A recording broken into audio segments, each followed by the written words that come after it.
Continues its grip on most of Texas tonight. Skyrocketing energy demand has put stress on the grid to trigger rolling blackouts. Cold, dark areas seen in stark contrast to the bright city skylines in Houston. But also in Houston, power outages are sending freezing residents looking for refuge, many opting for fast food restaurants, and that is resulting in huge lines of cars. And makeshift locations across the state are now serving as emergency shelters, warming centers, where folks who are suffering from frigid temperatures inside their own homes can find some help tonight. Well, as another coal-fired power plant gets set to close this summer, the current outbreak of severe winter weather in Texas means rolling blackouts, leaving millions in the dark and without heat. Correspondent Mark Meredith is taking a look at the situation for us tonight. Good evening, Mark. Shannon, good evening to you. Some 4 million Texans are believed to be without power tonight. Even more probably want to know why their state can't keep the lights on. And the answer is not cut and dry here, but the situation is forcing Texas lawmakers to review their power plans from top to bottom.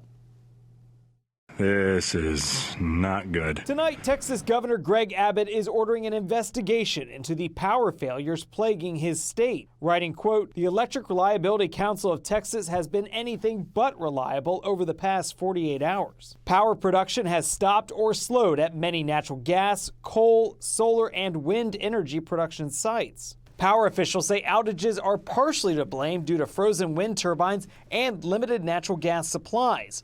Former Governor and Energy Secretary Rick Perry says the storm should serve as a wake-up call for his state. The most important thing to have is a base load that you can count on.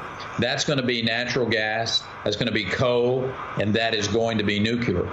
Over the years, Texas has diversified its energy production, investing more heavily in solar and wind. Environmental groups like the Sierra Club have also celebrated as Texas has shut down some coal-fired plants. But now some, including the Wall Street Journal, argue Texas has gambled too much on renewable energy. The paper writes, quote, "Power shortages show the folly of eliminating natural gas and coal." Democrats insist there's no one single energy sector to blame for the blackouts and that a more thorough investigation is needed. I have no doubt that people will try to spin this event for their own political purposes. That's why I'm emphasizing that we've got to get the facts. We need a thorough investigation as to the root cause of these failures. Now, during the winter months, Texas relies way more on natural gas for energy than wind, but still, news of these frozen wind turbines is certainly generating a lot of headlines, a lot of conversation.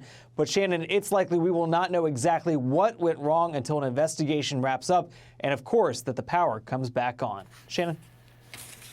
Those folks need it. The sooner the better. Yeah. Mark.